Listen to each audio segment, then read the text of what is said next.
J'entends une petite voix, mais c'est un centre de solutions pédagogiques qui a su faire sa place en Côte d'Ivoire.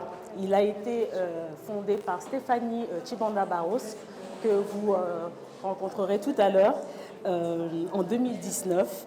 Il est spécialisé dans l'accompagnement des personnes et des entreprises. Donc ça va du coaching au développement, l'organisation, la prise de parole en public, le média training. L'Institut, le cabinet en tout cas, propose vraiment beaucoup de solutions pédagogiques et des formations qui sauront répondre à vos besoins. Alors pourquoi on est là aujourd'hui? On est là aujourd'hui parce qu'on se dit que la Côte d'Ivoire a plus que jamais besoin de repères et qu'elle a besoin de personnes inspirantes qui, par leur parcours, peuvent montrer qu'au niveau du travail, qu'on peut exceller dans son travail par la persévérance, par l'excellence et par d'autres choses qu'on verra, mais surtout par la passion qui est le thème d'aujourd'hui. Donc on entend souvent dire qu'on peut faire de sa passion un métier. Est-ce que c'est vrai? On ne sait pas. Est-ce qu'on peut gagner de l'argent sans effort? On ne sait pas. Est-ce qu'il faut forcément aimer ce qu'on fait et être passionné par ce qu'on fait pour réussir? Quelle stratégie utiliser pour attiser les flammes du goût pour le travail? La passion autour de la passion moteur de réussite, c'est le thème de ce Born to Win d'aujourd'hui. Et on le fait donc avec un invité de marque qui est avec nous aujourd'hui, qui s'appelle Jean-Luc Conan. C'est un professionnel du secteur financier africain, fondateur du groupe Cofina, spécialisé dans la mésofinance pour les PME et pour les particuliers. Il est pionnier dans son domaine parce qu'il a reçu de nombreuses distinctions. Il a le prix du bâtisseur de l'économie africaine en 2018, le prix national d'excellence du chef d'entreprise catégorie champion national 2019 et aussi le Best African CEO décerné par l'AIFA, l'Africa Investment Forum and Awards en 2019 puis en 2022. N'oubliez pas que cet événement, ce n'est pas que moi qui parle, hein, c'est aussi pour vous. Donc du coup, la parole vous revient juste après cet entretien qu'on aura avec lui.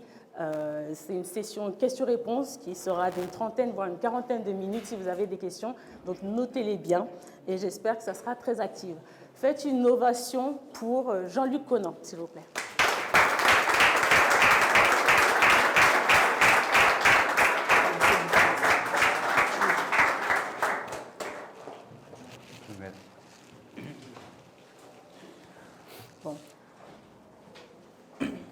J'ai un petit peu speedé parce que j'étais pressée de commencer cette...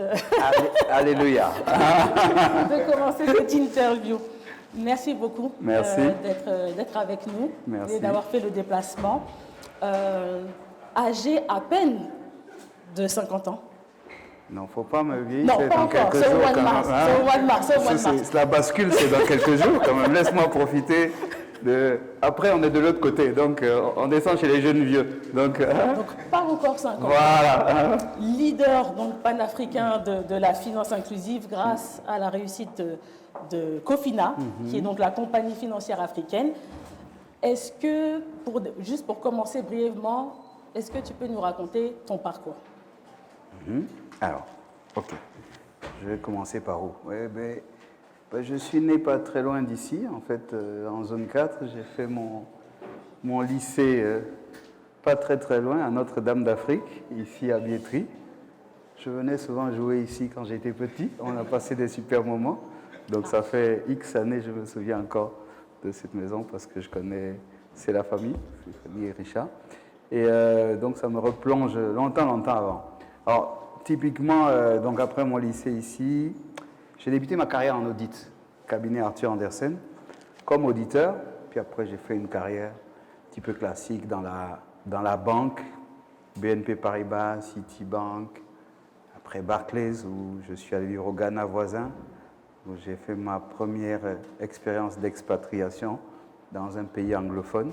Puis petit à petit, je suis allé en Afrique centrale, Afrique de l'Ouest. Donc j'ai couvert pas mal de pays, ce qui a permis un peu de donner une vision 360 de différentes entreprises, différentes cultures, différentes façons de penser qui ont construit un peu la personne que je suis aujourd'hui. Voilà, ça c'est sur le parcours, je dirais, au J'ai une début. petite question par rapport, parce qu'on est vite passé vers les banques, mais est-ce que tu savais ce que tu voulais faire juste après les études? Est-ce que tu étais déjà passionné par ce secteur financier avant tout ça? Oui, alors, bon, je savais que j'étais pas assez bon pour être médecin, donc on avait déjà écarté cette partie. Et en fait, quand on sait pas, on sait à peu près le secteur dans lequel on veut s'orienter, le conseil qu'on donne, c'est de rester relativement généraliste. Donc j'ai fait des études en finance généraliste, et puis on commence en cabinet en général, parce que le cabinet dans le secteur de la finance, c'est un peu l'ouverture. C'est ce qui vous permet de voir plusieurs types d'entreprises, et puis de savoir un petit peu vers où vous allez vous orienter. Donc certains ont la chance de savoir très tôt ce qu'ils veulent faire. Ce n'était pas mon cas, je savais à peu près la grande orientation, et au fur et à mesure, j'ai pu affiner un peu ce que j'aimais faire. Donc on va parler d'amour sur le lendemain de Saint-Valentin et de passion. Donc voilà, j'ai découvert cette passion-là au fur et à mesure. Ok. Tu as mentionné BNP Paribas, Citibank, toutes ces banques, mais aussi après des banques africaines. Ça a été United Bank for Africa. Donc on voit que la carrière s'est progressivement orientée vers l'Afrique, parce qu'au départ, bon, c'était très occidental. Donc, qu'est-ce qui t'a poussé à emprunter ce chemin? Bon, déjà dans le secteur dans lequel j'étais, il y a 30 ans ou 40 ans, il n'y avait pas vraiment de banque africaine. Donc il n'y avait que des banques occidentales aujourd'hui. Le phénomène des banques africaines est relativement récent. Il y avait des banques nationales, des banques de développement, mais des banques d'envergure africaine. La première grande panafricaine régionale, c'est Ecobank, c'est 1988, début des activités. Donc c'est pas si vieux que ça, ces phénomènes. On avait des banques, mais bon, c'est pas là où on avait envie d'aller travailler. Donc, commencer par des banques, de toute façon, des banques occidentales qui existaient et qui étaient là, c'était un petit peu la norme aujourd'hui. Et c'est vrai que plus on montait, et plus on arrivait à basculer et à transférer, à basculer de l'autre côté, à transférer cette expertise-là de l'autre côté, avec certains chocs. Hein. Faut pas se leurrer, passer d'une banque française, anglaise ou américaine à une banque nigériane, il faut s'accrocher. Hein. Ce n'est pas les mêmes concepts, ce n'est pas les mêmes façons de penser, donc c'est des paradigmes qui sont différents. Mais on s'adapte, voilà, on s'adapte. Et est-ce qu'il y a une anecdote ou un événement qui t'a permis de te dire, OK, c'est ça, c'est ce que je veux faire? Alors, oui, parce que je crois que la vie est faite de rencontres. Et c'est fait de rencontres, personne n'est né avec, je dirais, une baguette magique, c'est fait de rencontres et c'est fait d'inspiration. Moi, en tout cas, quand j'ai quitté les banques occidentales et que j'ai rejoint UBA, j'avais suivi un leader qui était le fondateur de UBA, qui était un visionnaire hors pair, et qui était Tony Elumelu, que beaucoup connaissent, qui a créé la Tony Elumelu Foundation, et qui était quelqu'un qui vous montrait que rien n'est impossible. Des fois, vous avez besoin aussi d'avoir ça de visu comme ça. Et c'est des gens qui ont repris une banque à l'époque. Ils avaient 32 ans. Ils ont repris une banque qui était en faillite au Nigeria. Et ils ont dit, vous verrez, dans 5 ans, on va en faire la 5e banque du pays. Et puis il dit à ses collègues, regardez, tout cela était dans la salle et ils ne nous croyaient pas. Hein. Et en 5 ans, ils en ont fait la 5e banque du pays. Et puis après, ils ont dit, dans 3 ans, on va racheter l'une des 3 plus grandes banques pour devenir la première. 3 ans après, ils l'ont fait. Et quand ils ont commencé à venir en Afrique aujourd'hui, moi je me rappelle, j'étais à Ecobank, je vais vous raconter comment j'ai eu mon contrat avec UBA. C'était quelqu'un qui étudiait et qui cherchait à savoir, ah ben tiens, on dit qu'il y a un jeune là qui est pushy dans un coin là, je vais voir si on peut aller. J'arrive de Douala, j'atterris donc à l'aéroport, je reçois un coup de fil de quelqu'un que je ne connais pas. Il dit, allô, bonjour, j'ai entendu parler de vous, je m'appelle Tony Elumelu, est-ce que vous pouvez venir à Lagos, à mes frais pour qu'on discute. On a un grand projet pour l'Afrique, pour développer UBA en Afrique. Je dis, bon, écoutez, vous imaginez, ça faisait 1 mois que je n'étais pas venu à Abidjan, je n'avais même pas prévenu ma femme que je reprenais l'avion pour partir. Bon, on n'est plus mariés, peut-être c'est à cause de ce genre de choses-là. Bon, dans tous les cas, j'ai atterri. J'ai checké tout de suite le prochain vol pour Lagos, c'était un dimanche, j'ai atterri, il était 13h, j'ai eu à peine le temps de déjeuner à la maison. À 18h, j'avais repris un vol pour partir. Et je suis arrivé au Nigeria. Il y avait eu du retard, il était 23h. Il m'a reçu chez lui, il m'a attendu, il m'a reçu chez lui avec son comité de direction. Et puis, il m'a dit une chose à tout son comité de direction. Il dit, vous savez, on est dimanche, il est tard. On a bu un verre, un cognac. Il dit, bon, je ne connaissais pas ce monsieur, j'ai entendu parler de lui. Je lui ai dit, j'aimerais vous voir. Il a dit, écoutez, je check s'il y a un vol, je viens. Le même soir, il était là, on est en train de discuter. En ce qui me concerne, il n'y a plus d'interview, il faut qu'on lui fasse un contrat. C'est ce genre de personne dont on a besoin. Et voilà comment... Voilà. Ça plaît, effectivement.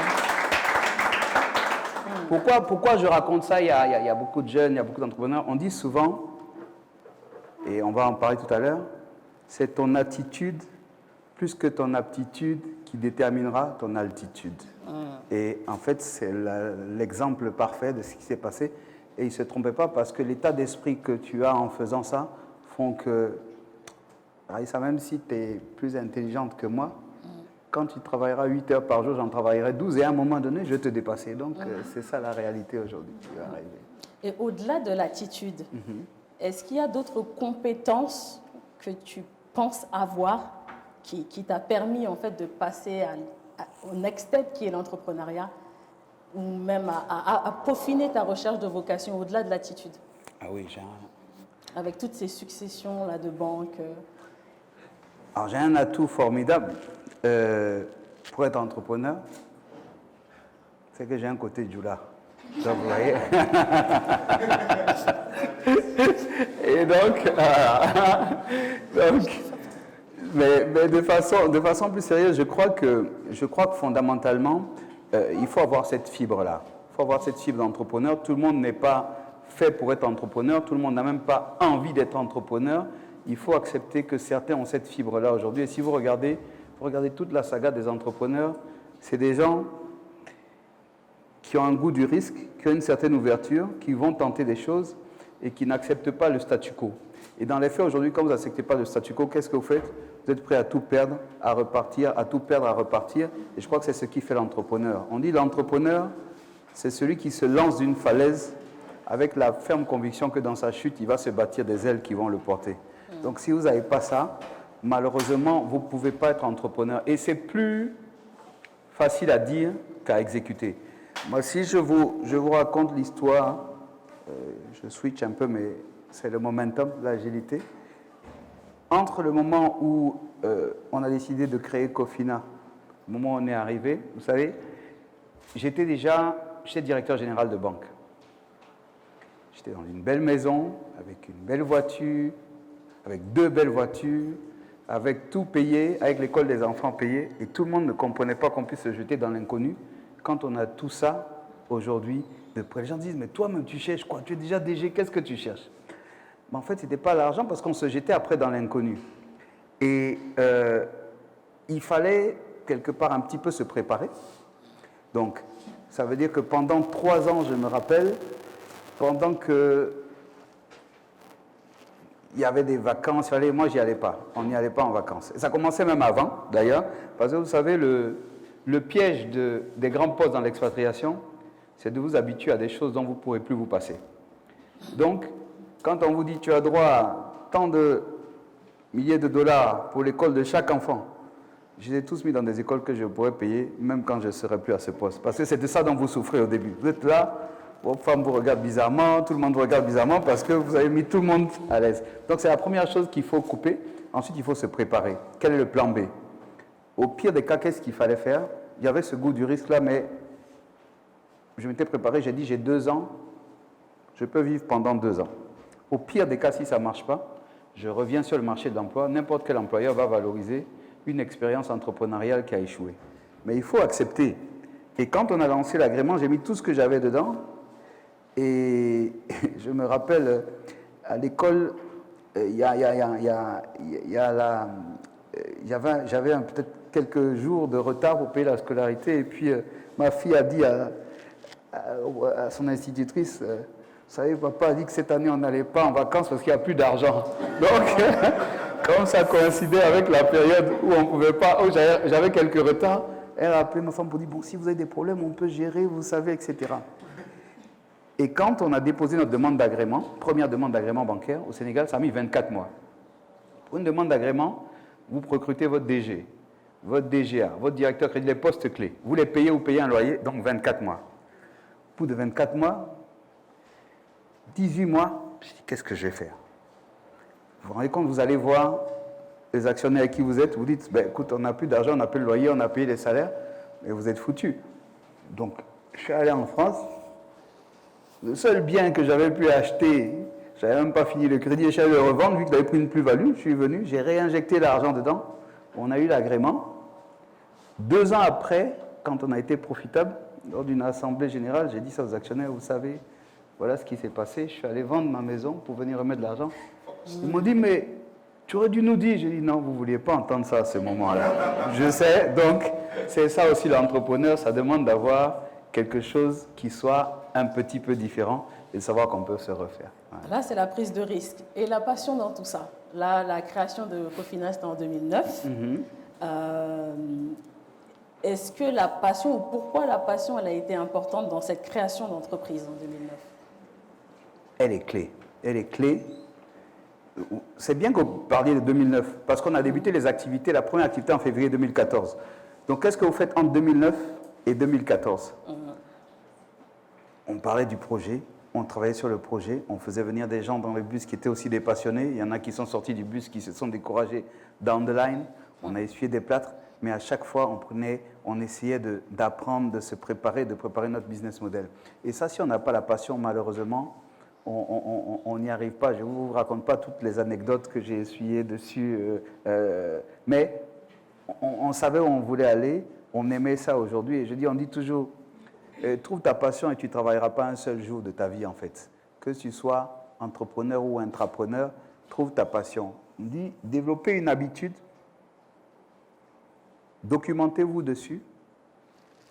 Au bout de 5 ans, vous deviendrez un expert dans ce domaine aujourd'hui.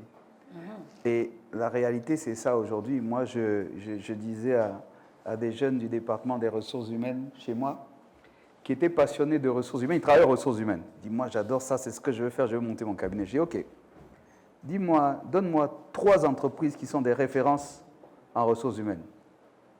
Sèche totale. 3 entreprises qui ont développé quelque chose. Tu peux parler de DHL, tu peux parler de Google, tu peux parler de Netflix, qui ont tous développé des concepts spécifiques. 0, chou blanc. Donne-moi 3 écoles qui sont les meilleures écoles de ressources humaines au monde dans lesquelles tu aurais voulu aller. 0. Et ils sont 2, ils me disent qu'ils sont passionnés de ressources humaines dans le domaine. Mais quand j'ai demandé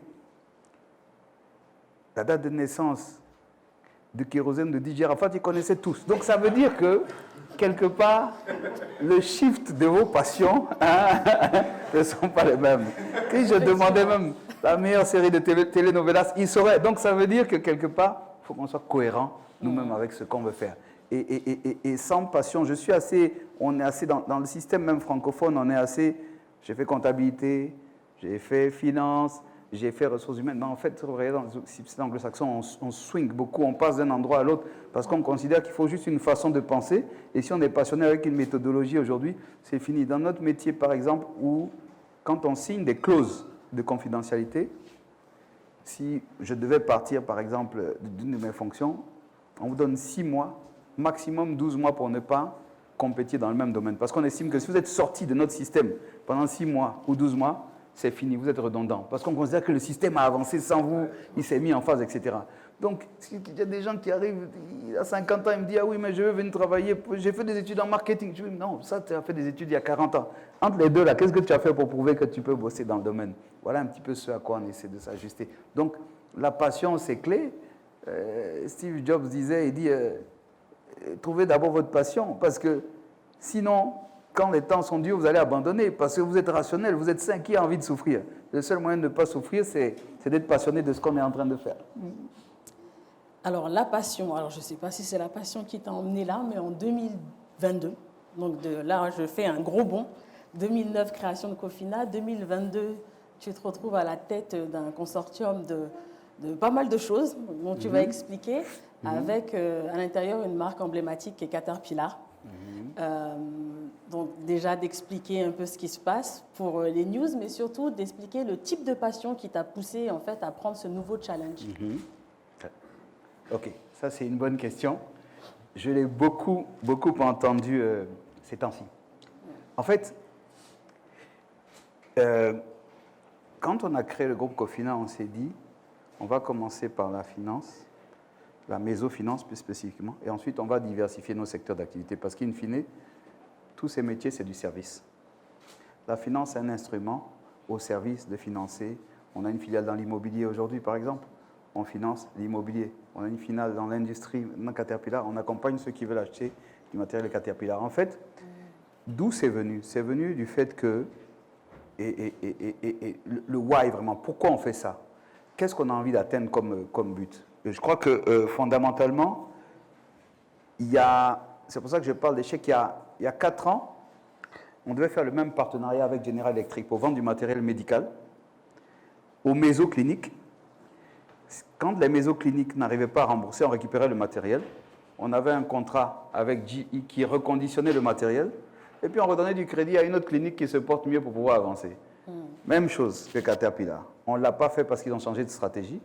Mais l'envie d'avoir un actif sous-jacent à financer était toujours là. Donc ça fait que quand l'opportunité de Caterpillar s'est présentée, on avait une problématique. C'est que si vous regardez à l'époque, l'ensemble des marchés, des grands marchés publics aujourd'hui étaient à travers des très grandes entreprises.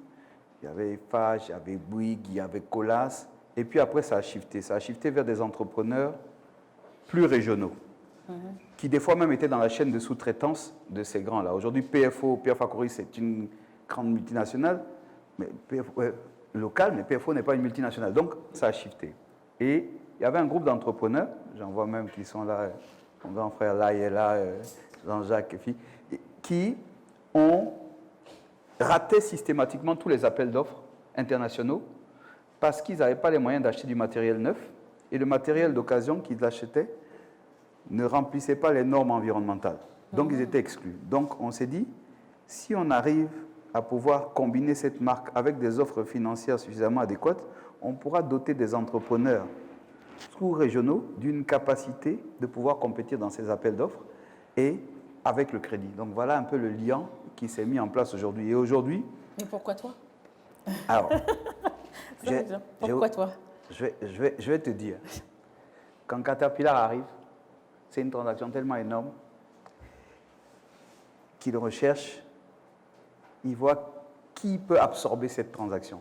Après Bolloré, Bolloré qui a cédé son actif ici, c'est la plus grosse opération de fusion-acquisition jamais réalisée en Afrique subsaharienne francophone dans le secteur privé. Et quand on regarde... Ça mérite un applaudissement.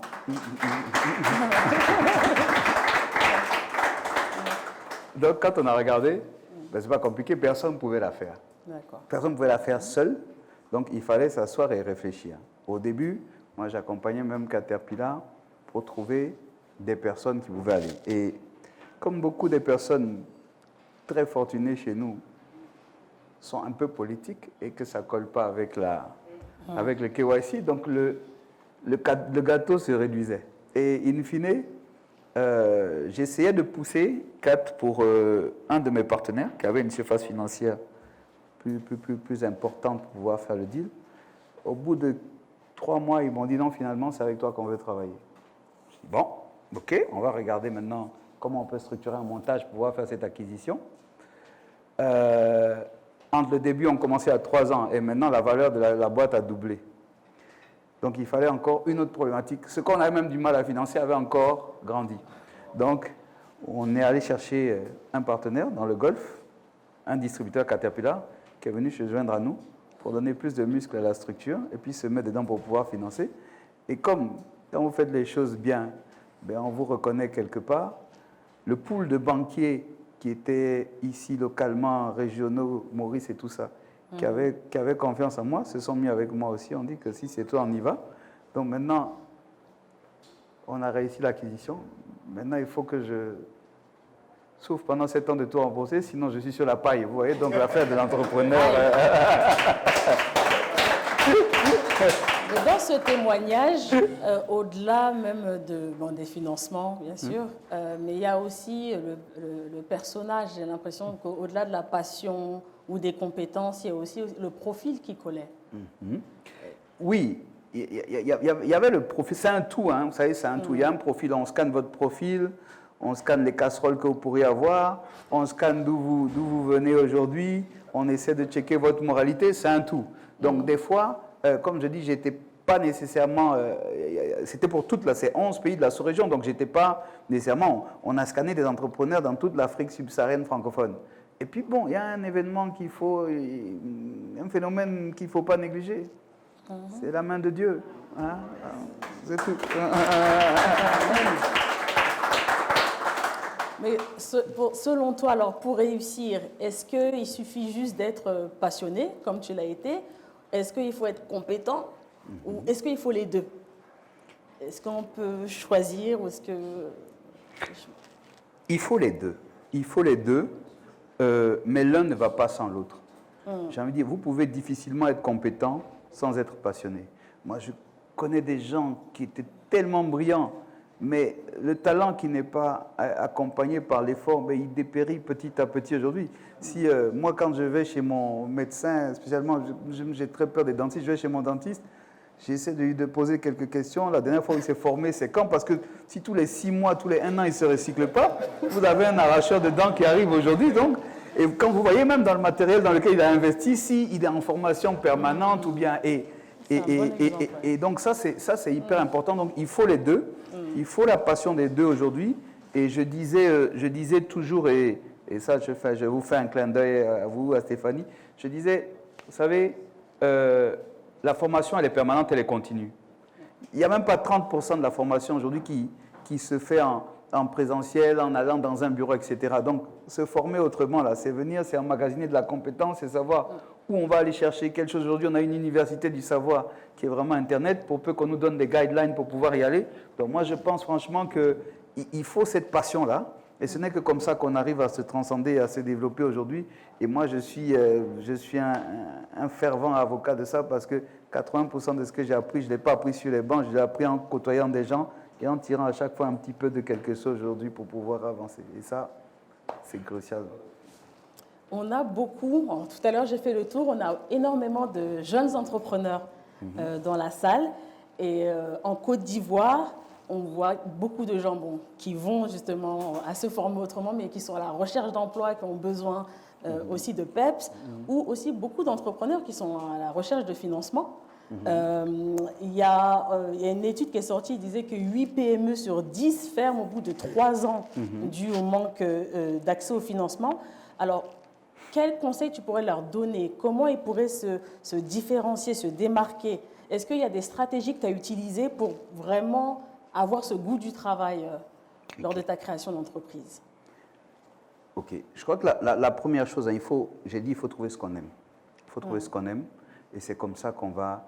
On a l'impression que c'est un concept fancy comme ça. Il faut trouver ce qu'on aime. Moi, chaque fois que je vais dans un maquis, même un petit maquis du coin, si je demande une bière et qu'elle n'est pas fraîche, je dis elle n'aime pas ce qu'elle est en train de faire. C'est aussi simple que ça et c'est aussi bête que ça.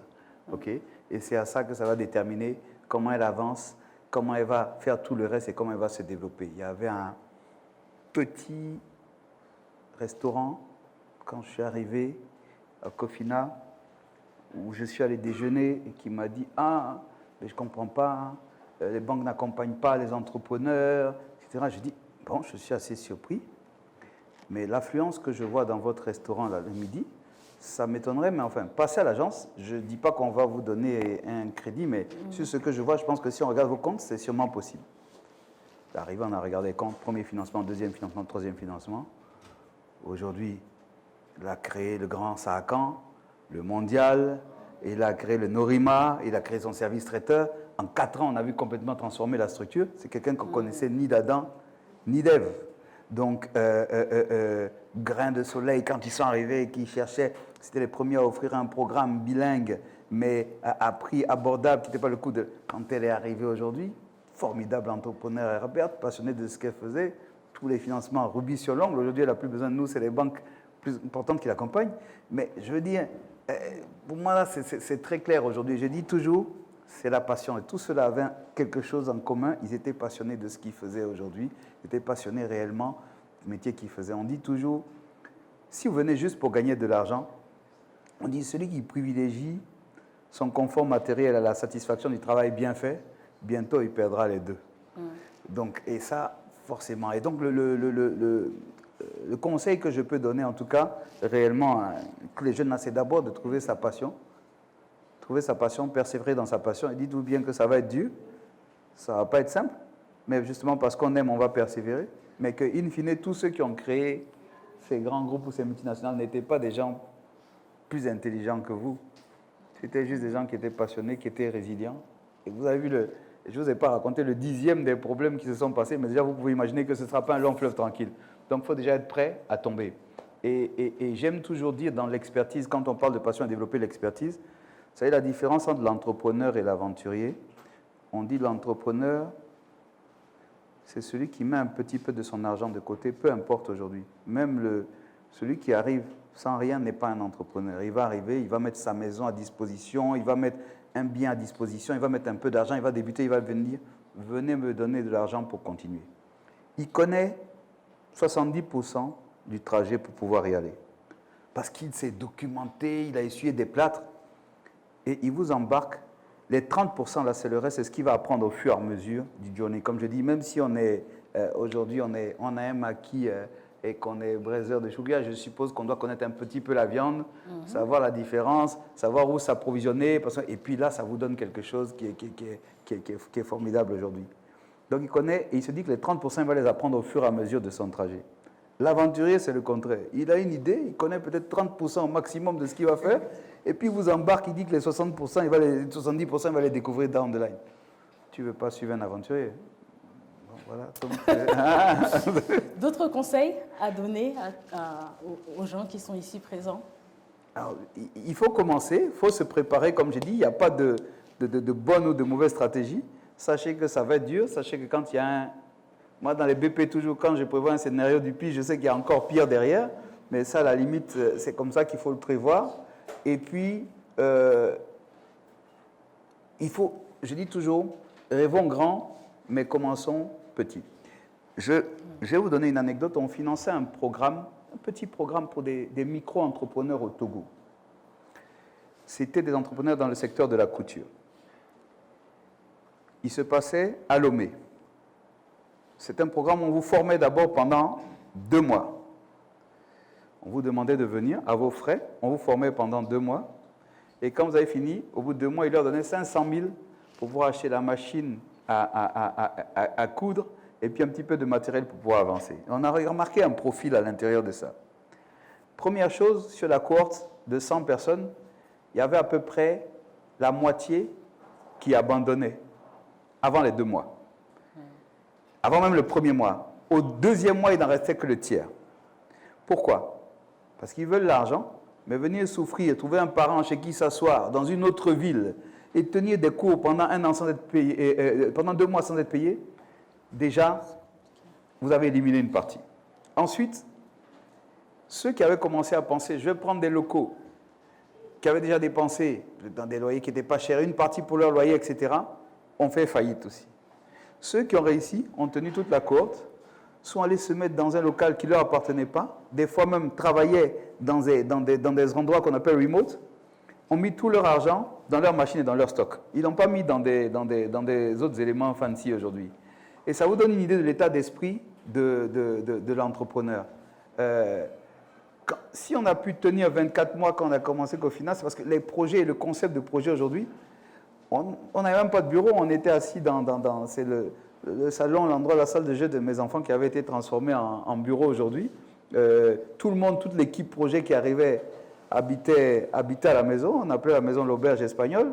On était tous assis dedans et comme ça, on travaillait. Ça veut dire que, quelque part, il y a certaines priorités, certains réflexes que l'entrepreneur a, que le salarié typique ou celui qui a un réflexe de fonctionnaire n'aura pas. Et ça fait toute la différence aujourd'hui. Ça fait toute la différence. Merci beaucoup pour ce témoignage. Je pense qu'ils ont énormément de questions à poser. On va passer à la session questions-réponses. Il faut être préparé, j'en suis sûre qu'il y aura pas mal de choses. Mais avant de commencer la session, j'ai une question que j'aimerais poser à Stéphanie, que j'ai présentée en amont. Donc Stéphanie Chimanda-Barros, qui est la directrice du centre Se former autrement. Donc tu es coach depuis plus d'une dizaine d'années, dans la communication depuis plus d'une vingtaine d'années. Tu accompagnes donc des personnes désireuses de s'améliorer, que ce soit dans leur vie professionnelle, personnelle, professionnelle, etc. Mais selon toi, est-ce que toutes les passions, elles peuvent être adaptées à un projet professionnel viable? Je pense qu'il a tout dit. C'est clairement oui. Je pense que tout le monde peut y aller. Mais effectivement, il y a des conditions. C'est d'abord avoir la ténacité, la détermination, avoir l'envie, y croire, ne pas avoir peur de tomber. Parce qu'effectivement, tomber, ça permet de voir aussi quelles sont les choses qu'il faut régler.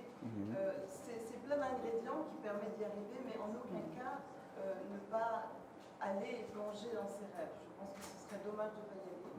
Après, je pense qu'il y a beaucoup d'organisations, de structures à mettre en place quand on décide de se lancer. On ne peut pas y aller au hasard. Pour ça, on peut se faire aider. Il y a des professionnels qui sont là pour nous encadrer, pour y aller, parce que sinon on peut y aller dans tous les sens. Quand on est un peu artiste...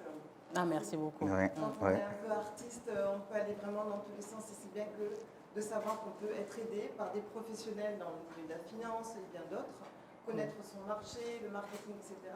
Ne pas se lancer un peu au hasard, faire attention à ses émotions, qui des fois nous font faire des choses un peu dans tous les sens, les mettre de côté, essayer de cultiver la paix et le calme pour y arriver.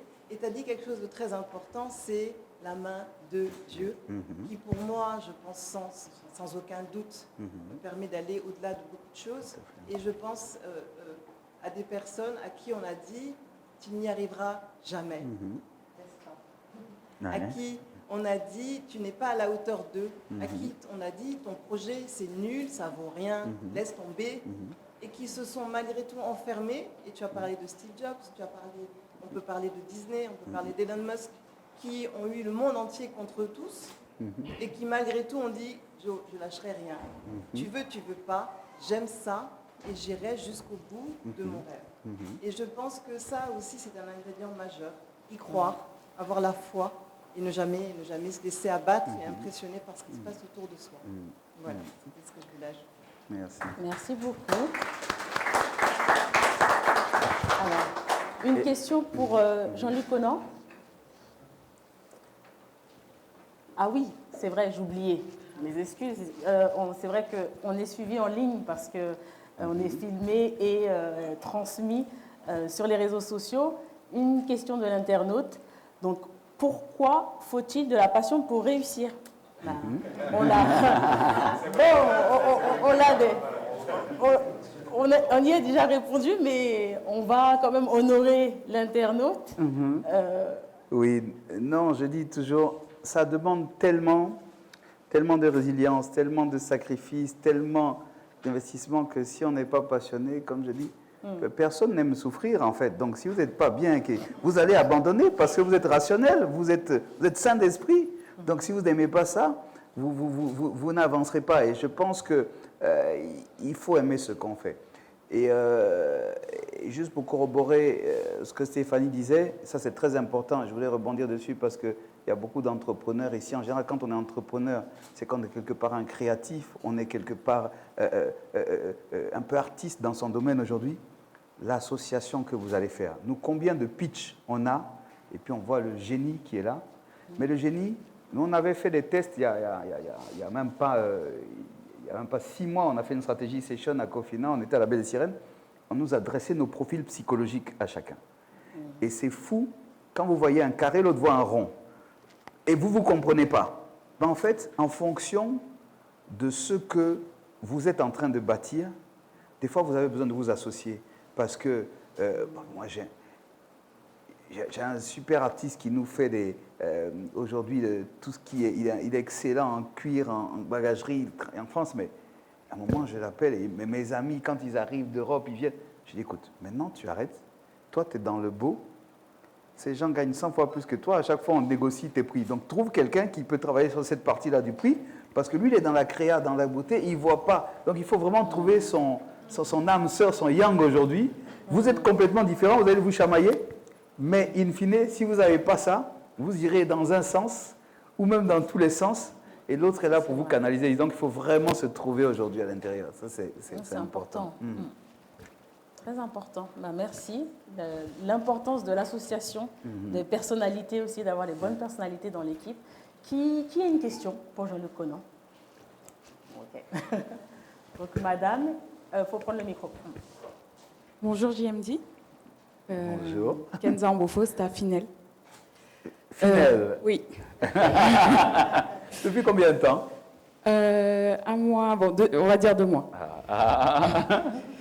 Qui est une de vos autres... C'est une de... Oui, C'est une de votre nous. entreprise. Oui. Alors, en fait, ma question est, on se retrouve souvent à faire des formations scolaires et à ne pas exercer dans le métier pour lequel on a été exactement formé. À ce moment-là, je pense que généralement, quand on choisit sa formation scolaire, on la choisit par passion. Donc, comment développer de la passion, vraiment au-delà de l'amour de ce qu'on fait, vraiment de la passion pour quelque chose qui est complètement nouveau à nous, en fait. D'accord. Quelle formation tu as fait? Je suis diplômée en marketing, communication événementielle. D'accord. Et à Finel, tu fais quoi? Je suis executive assistant to MD. Ah, tu es l'assistante de... Tu as une DG formidable, Pierrette, qui est... Ok. Alors, tu sais, quand je vais parler de passion, de développer ça aujourd'hui, a priori, tu es dans un domaine un petit peu différent de ta formation de base. Mais si tu regardes, il y a beaucoup de choses que tu as appris dans ta formation de base que tu vas utiliser, ne serait-ce que pour l'image de marque de ton MD aujourd'hui, ne serait-ce que pour le positionnement de ton MD aujourd'hui. Et je crois que fondamentalement, tous ces chemins-là, ils vont se croiser. Tous ces chemins vont se croiser parce qu'in fine, le but ultime, quand tu regardes tout ça, ça converge vers où aujourd'hui? Ça converge vers la satisfaction de ton client, aussi bien externe qu'interne. Tu as des clients internes que tu dois satisfaire aujourd'hui. Tu dois utiliser toutes sortes de techniques de persuasion pour eux aujourd'hui. Tu as des clients internes. Et au fur et à mesure que tu vas te développer, tu vas te découvrir d'autres passions probablement. Mais je dirais ta passion principale, ce sera la satisfaction du travail bien fait. Et puis tu la trouveras sans problème. La beauté qu'on avait dans cette chose-là, tu vois, je ne te connaissais pas, je ne savais pas que tu étais à Finel. Je dis, à l'époque, on était 300. Je connaissais tout le monde par son nom. Et in fine, maintenant, on est 1741. Tu ne peux pas connaître tout le monde. Donc, si tu n'as pas créé quelque chose au-dessus, quelque chose qui vous lie cette passion commune là, et nous, on a dit toujours, et chaque chose qu'on a préparée pour Cofina a été pensée. On a dit, qu'est-ce que vous voulez faire? Quelle est votre vocation? On a dit, on veut être le modèle panafricain de la finance inclusive. Voilà notre vision. Voilà où on veut aller. On n'a pas dit leader, on dit modèle, parce que dans le modèle, il y a une manière. On dit, quelle est votre mission? Comment vous voulez arriver là-bas? On dit, on veut créer de la valeur ajoutée pour nos partenaires et participer durablement au développement du continent africain. On connaît tout ça à peu près par cœur. Valeur ajoutée partenaire, ça veut dire, je parle de client. Si le client gagne, nous on gagne, on injecte plus de richesse, nos staffs gagnent, nos actionnaires gagnent. Et ça a été le lien. Et quand on a déterminé les valeurs, on a 6 valeurs qu'on a mises sur place aujourd'hui, auxquelles on croyait, respect, rigueur, service, simplicité, innovation, intégrité. Il y a une seule valeur qu'on a changée depuis le début, d'ailleurs, c'est l'intégrité. Avant, c'était innovation, implication. Mais pendant que j'étais à Dakar, là, il y a des Ivoiriens qui ont commencé à voler dans le système ici. Donc, on a dit, ils nous ont fait honte. Donc, on a dit, on ne peut pas faire ce métier sans intégrité. On a dit tout changer parce que c'était la honte pour nous aujourd'hui. Et voilà comment on a changé ça. Mais réellement, aujourd'hui, on était passionnés par ça aujourd'hui. On y a mis beaucoup de cœur, même quand ce n'était pas dans le domaine. D'ailleurs, Yalis, qui est notre directrice des ressources humaines du groupe, on a essayé de recruter un DRH, très difficile, profil à recruter. DRH, pas juste un responsable du personnel, quelqu'un qui comprend la DNA de la boîte, qui sait où on est en train d'aller, qui est aligné sur la stratégie. On en a passé plusieurs, anciennes Microsoft, de Nestlé, etc. On n'y arrivait pas. On a eu un Camerounais formidable qui est arrivé, qui était DRH adjoint de Guinness au Cameroun, Davy. Il est venu, il m'a dit un truc dont je me souviens encore aujourd'hui. Il fait son tour, il dit, bon, donne-moi 15 jours, je vais faire mon rapport d'étonnement. Je dis, ok. Il va dans 2 pays, puis il arrive, il dit Jean-Luc, top au niveau de Cofina, au niveau du top management, vous savez tous où vous êtes en train d'aller. Mais je suis descendu dans les pays. J'ai l'impression que la vision n'a pas nécessairement été partagée en bas. Je dis, mais pourquoi? Il dit, la preuve, le RH, dans le comité exécutif, c'est le plus junior du comité exécutif aujourd'hui. Je dis, ah oui, tu as raison, c'est vrai. Et si on estime que c'est important pour nous, on doit trouver un moyen de faire en sorte qu'il monte. Et on a changé tout ça. Et quand il a dit, dans 3 ans, moi, je vais aller dans le business, je vais aller être DG, il est DG du Congo aujourd'hui, c'est un de nos meilleurs DG, il ne connaissait rien. Pour être DG chez nous, il faut 3 verticales. La verticale crédit exploitation, la verticale finance gouvernance et la verticale people leadership. Il avait le people leadership, on l'a mené 1 an au Gabon pour avoir la verticale crédit exploitation et finance gouvernance. Il est aujourd'hui DG du pays. Et quand il fallait le remplacer, on cherchait, on ne trouvait pas. Et c'est là qu'on a vu Yalis, qui pourtant avant avait fait communication, marketing comme toi, était notre head com marketing. Il m'a dit, qu'est-ce qu'elle a? Elle est passionnée, elle aime Cofina. De quoi on a besoin aujourd'hui? On a déjà mis nos procédures. On a besoin de quelqu'un qui aime la boîte, qui partage la même vision et la même passion, et qui a suffisamment de seniorité pour pouvoir faire tout ce qu'on veut faire en matière de ressources humaines. Donc tu vois, le shift a complètement changé. Pour quelqu'un dont ce n'était pas le domaine, je pense qu'elle est même plus passionnée maintenant de RH que de communication. Voilà comment une passion aussi se crée. Merci.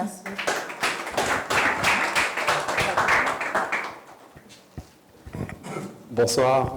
Bonsoir. Bon, ce sont un peu les retrouvailles. Oui. Déjà sur Voix des jeunes à l'époque. Et ensuite, j'ai été aussi mentor du programme Tony Demolo. Je suis à Damas, je dirige un plus coaching. Et on représente aussi Group Plus to Work, l'autorité mondiale en matière de culture d'entreprise. Ma question, c'est l'influence du fait d'avoir côtoyé quelqu'un comme Tony, en fait. Parce que nous, on le voit de loin par ses posts, par son lifestyle, par ses speeches, par ses textes. Mais c'est quoi l'influence d'avoir côtoyé des gens comme lui? Je suppose qu'il y en a eu d'autres, peut-être certains qui sont dans l'ombre, qui sont parfois encore plus percutants, comme on dit. Mais quelle a été l'influence de ces personnes-là dans ce que tu as imaginé faire, dans ce que devient Cofina aujourd'hui? C'est pas que pour le rouge que vous avez en commun, hein, mais bon. Oui. Oui, non. Alors, je crois que globalement, il faut, tu as raison de soulever ce point, il y en a pas mal dans l'ombre aujourd'hui. Je dirais, Tony a été d'une grande influence parce que c'était déjà dans le domaine, j'avais une certaine maturité pour pouvoir avancer aujourd'hui.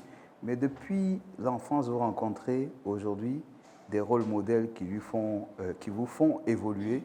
Aujourd'hui, le papa de Stéphanie, premier Africain armateur ici dans le domaine aujourd'hui, a développé une entreprise, il était associé avec ma mère aujourd'hui, a développé ça. Ça n'existait pas dans le domaine aujourd'hui. Okay? Vous ne trouverez pas de casserole sur lui. Donc, déjà, ça vous berce aujourd'hui. Chez nous, on dit, si je suis arrivé. Vous savez, c'est très difficile à la banque. Si vous arrivez à la banque et que l'argent n'est pas tabou pour vous, vous allez vite vous retrouver en prison. Donc, pour moi, ce qui n'est pas à moi et pas à moi, c'est fini. Donc, vous avez déjà des valeurs que vous inculquez aujourd'hui et qui sont très importantes. Et je crois que Tony et le Nigeria en particulier, les Nigériens en particulier, ont cette vision aussi. C'est des gens qui pensent grand. Ils sont leurs défauts, mais c'est des gens qui pensent grand aujourd'hui et qui sont des goal-getters, qui n'ont pas peur d'y aller aujourd'hui. Quand ils décident d'aller en Afrique, vous avez vu, ça peut paraître anecdotique, mais pour que vous décidiez d'embaucher quelqu'un, vous dites, il n'y a pas de round d'interview. Pour lui, 99%, il n'y a pas de chance de se tromper. Il dit, mais j'ai entendu parler de lui, il est arrivé, il a pris son billet, il ne m'a même pas demandé de lui rembourser son billet, il est là le soir. Ça, c'est quelqu'un qui va faire avancer ce que je veux d'une façon ou d'une autre. Donc, il se focalise sur la global picture aujourd'hui. Et une fois qu'il est focalisé sur la global picture, le reste est accessoire. Un autre que j'ai rencontré disait, c'est Arnold Ekpe, qui est l'ancien DG emblématique de EcoBank et qui est le patron aujourd'hui de PCA de Baobab, notre concurrent. Arnold disait, il dit, vous savez, et ça c'est valable, c'est le conseil que je donne à ceux qui vont s'associer, et vous savez, on échoue parce qu'on ne s'assoit pas pour fixer là où on veut aller ensemble. Écoute, voilà où je veux aller, toi là où tu veux aller, c'est où? D'accord? Et comment on peut faire ce chemin ensemble? Il dit, battons-nous pour nous accorder. Voilà ton rôle, voilà le mien. Une fois qu'on s'est accordé dessus, dans 90% des cas, on réussit. La seule chose, c'est on n'atteint peut-être pas l'objectif qu'on devait atteindre, mais en général, on n'est pas loin. Après, le reste, bon, il est arrivé le matin, il ne m'a pas dit bonjour. C'est anecdotique. On s'est accordé sur quelque chose. Et l'Africain, on est très émotionnel. Donc, des fois, vous avez des émotions au bureau et tout le monde perd. On dit, voilà où on est en train d'aller. Que tu ne m'aies pas dit bonjour, fine. Que ta femme ne m'aime pas, fine. Mais on a un objectif en commun. Accordons-nous sur l'objectif en commun aussi. Et puis, et les grands leaders savent se focaliser sur ce qu'on appelle le global picture. Qui voilà où je suis en train d'aller. Et j'ai besoin d'eux pour pouvoir aller aujourd'hui. Accordons-nous. Nous, on a eu une vague de 3 membres d'origine de Cofina qui sont partis, avec qui on avait commencé la boîte ensemble. Pourquoi? Parce qu'ils n'avaient pas accepté la global picture. La global picture pour nous, c'était de dire, mais ils n'avaient pas dit ça à l'intérieur. La global picture pour nous, c'était de dire, on a un groupe de fondateurs. Moi, j'ai dit à 55 ans, je veux prendre ma retraite. À 55 ans, je dois trouver mon successeur. Et ce ne sera aucun d'entre vous qui est dans la même tranche d'âge que moi. Donc ça nous pousse, vous aurez bien réussi, vous aurez gagné de l'argent, vous serez administrateur, chairman, tout ça, on pourra aller faire autre chose. Mais ça vous, bon, quand il y a des politiques, je ne dis pas ça trop, mais donc ça nous pousse à vouloir renouveler aussi nos générations pour dire, dans 5 ans, on part, et ça nous pousse à former aussi la personne qui est en dessous de nous. Et puis, quelque part, je te fais du bien contre ton gré, parce que si tu peux partir relativement tôt, avec un petit peu d'argent, tu peux aller faire tout ce que tu veux, give back to community, donner des cours, te former, mais plutôt que de mourir au travail, je t'aurais rendu service quelque part. Donc c'est la global picture réellement sur quoi on s'accorde. Bon, ça c'est possible, ça c'est pas possible, voilà comment on avance. Et le reste, ça fonctionne tout seul. Merci, merci. Une autre question? Bonsoir, monsieur. Je remercie beaucoup l'organisatrice et monsieur Jean-Luc Conan. Grâce à l'organisatrice, j'ai le privilège de le rencontrer aujourd'hui depuis fort longtemps. Je le suis sur LinkedIn. Alors, monsieur Jean-Luc Conan, je me permets de vous poser, mais vous demander votre point de vue en ce qui concerne quels sont les secteurs et filières d'avenir que les jeunes diplômés doivent investir. Et surtout, en Côte d'Ivoire, on parle du slogan « Investir avec 0 franc ». Est-ce que c'est vrai? D'accord. Intéressante la question. C'est une très bonne question. Alors, c'est une très bonne question. J'ai envie de te dire, on a la chance d'être sur un continent où tout marche, il y a tout à faire. La seule différence, c'est comment on le fait. Sinon, tous les secteurs aujourd'hui, à Cofina, par exemple, le target market, on n'a même pas de marché cible. On dit aujourd'hui, en dehors des secteurs prohibés, on dit partout où on pense que ça fait sens et que ça peut créer aujourd'hui une masse critique. Si les économiques sont bonnes, on peut aller le financer aujourd'hui. Et pour le concept d'investir avec 0 franc, oui, parce que le premier investissement, c'est toi, c'est ta personne aujourd'hui. Et ça vaut de l'argent. Il y a un terme que j'aime bien employer, et ça c'est pour tous ceux qui ont... On dit l'argent c'est un très bon serviteur, mais c'est un mauvais maître. On dit, il était tellement pauvre que la seule chose qu'il avait, c'était de l'argent.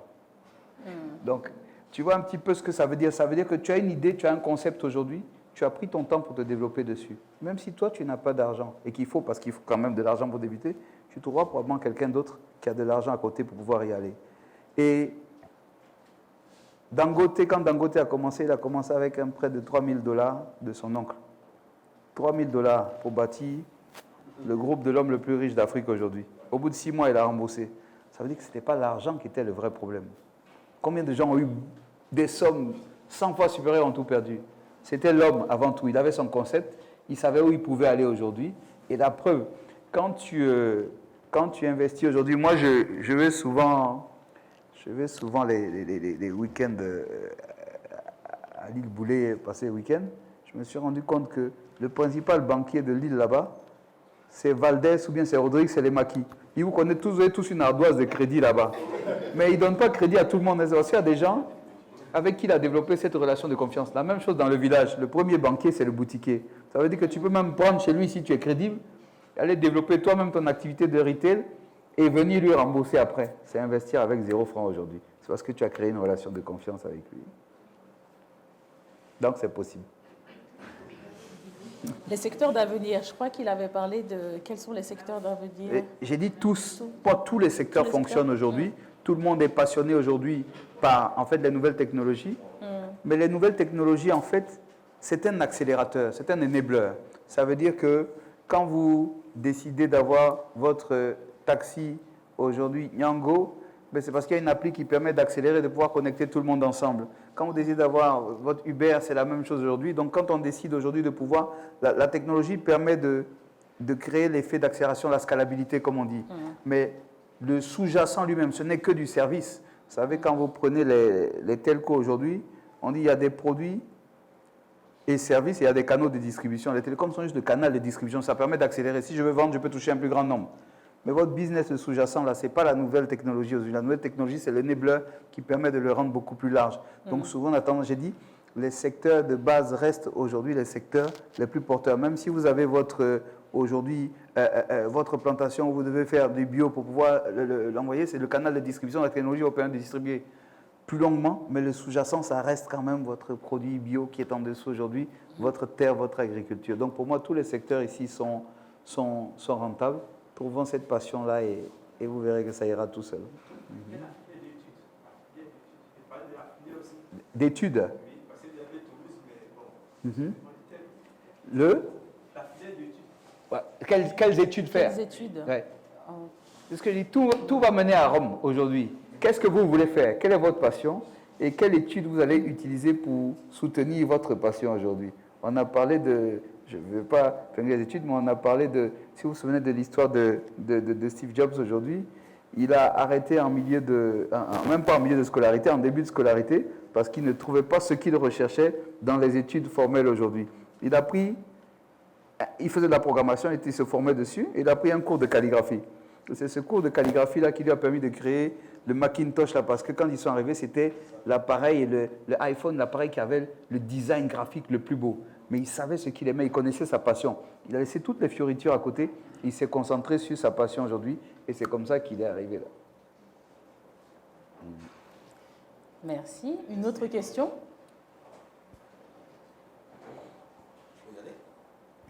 Très bien, bonsoir. Bonsoir. Merci d'être là.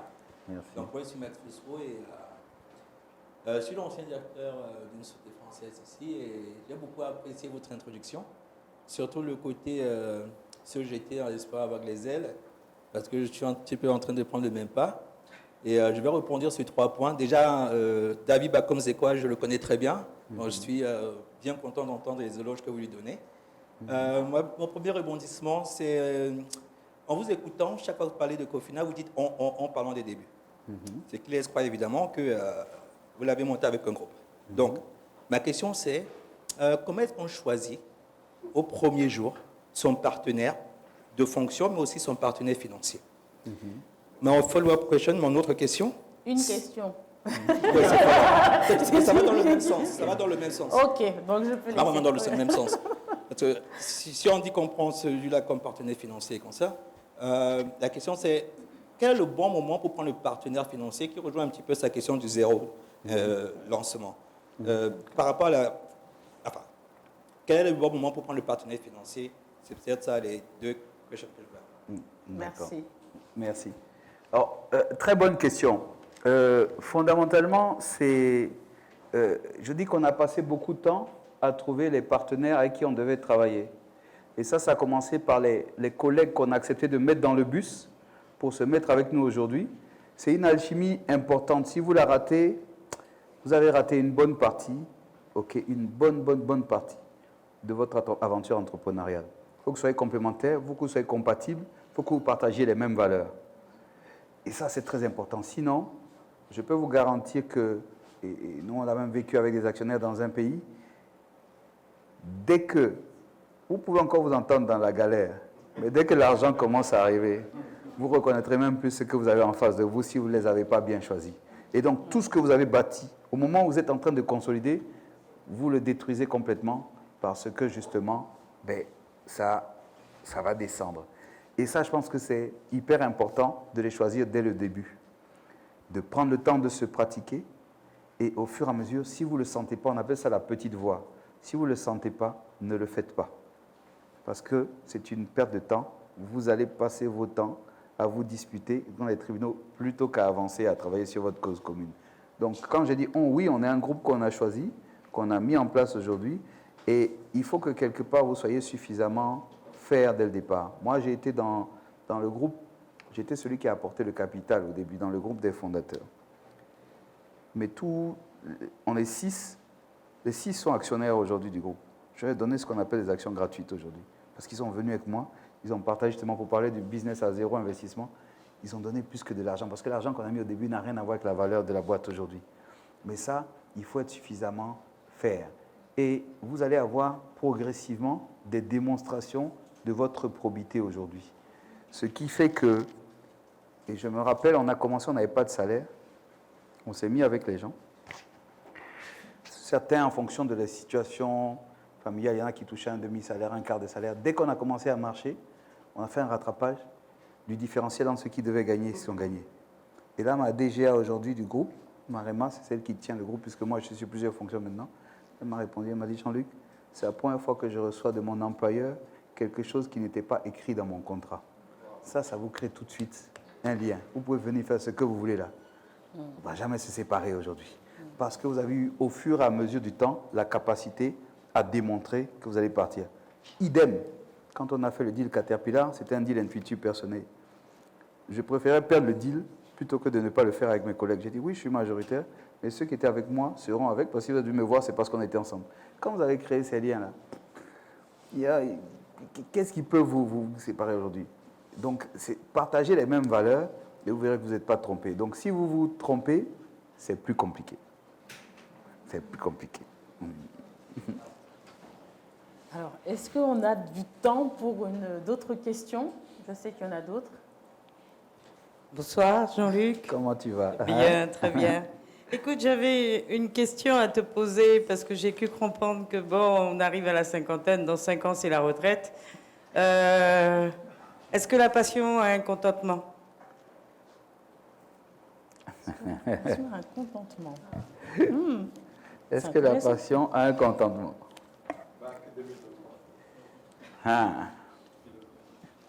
Alors, je vais te dire, moi, je vais continuer. Quand je dis je vais prendre ma retraite, je continuerai à être très actif dans le domaine parce que dans tous les cas de figure, si vous faites les choses bien, vous aurez toujours des activités à pouvoir faire. À un moment donné, c'est le give back qui arrive. On prend beaucoup de plaisir. Moi, je prends beaucoup de plaisir à être là à parler. Je prends beaucoup de plaisir à aller dans des écoles à parler. Tout ça, ça prend du temps. Et il faut pouvoir give up un peu et puis avoir du recul. Et puis, comme je dis, l'époque où on était 300, on se connaissait tous et les révolus. Aujourd'hui, il faut accepter que d'autres personnes vont faire ça peut-être même mieux que vous aujourd'hui. Et donc, oui, je pense que je ne me rassasierai jamais de cette passion-là. Je serai toujours passionné, j'aurai toujours envie d'aller au-delà aujourd'hui. Il y a une chose à laquelle je suis très attaché. Par exemple, et ça c'était un de mes problèmes avec Cofina, aussi bien qu'avec Kat, je ne crois pas à la succession dynastique. Donc quand Caterpillar dit sont vos enfants, etc., je dis pour une chose bien simple.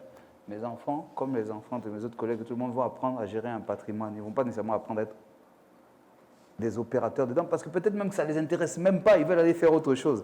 Donc laissez les gens faire ce qu'ils ont envie de faire. Et pourquoi je vais limiter mon choix si je veux le mieux pour cette société à 4 filles qui peut-être l'une va suivre son pizzaiolo à un endroit là-bas, l'autre va dire, je ne sais pas ce qu'elle a envie de faire aujourd'hui. Donc ce serait se limiter. Et beaucoup des grands empires, des grands groupes qu'on voit là aujourd'hui, qui sont confrontés au même problème, je trouve que c'est réduit son champ. Et donc c'est important d'avoir... Moi j'ai des convictions qui sont très claires dès le départ. Je sais à peu près ce que je veux faire, où je veux aller, j'en discute avec les autres aujourd'hui. Et puis, quand on parle de non-alignement aussi, ça intègre aussi tout ça. Mes collègues le savent, tout le monde le sait, donc on est tous alignés dessus aujourd'hui. Et puis, ma foi, ça rend les choses beaucoup plus simples, ça permet de prendre du recul et du détachement aujourd'hui dessus. Il faut savoir ne plus être soi-même le propre obstacle au développement de sa structure. Amen. Amen. Les questions, il n'y en a plus, j'en prends plus. Je pense qu'on arrive à la fin. On va prendre la dernière pour la route et puis... Bonsoir. Bonsoir. Gilles Alain Ignakou. Alors, ce n'est pas une question, mais une contribution. Une contribution, parce que M. Jean-Luc, dans son speech, a évoqué la main de Dieu. C'est quelque chose qu'il ne faut pas prendre à la légère, mais dans tout ce qui est développement de soi, de la passion dans ce que tu fais, il faut aussi allier la formation. C'est très important. La formation, pas seulement en termes techniques, mais dans la formation pour avoir un large champ devant soi. Juste un petit exemple de ma petite expérience par rapport à vous.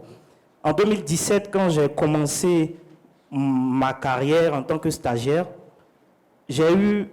on m'a poussé le stage au moins 6 fois. 3 mois, 6 mois, 3 mois, 3 mois. Pour la simple raison que, bon, peut-être l'entreprise dans sa structuration, dans le moment, ne recrutait pas.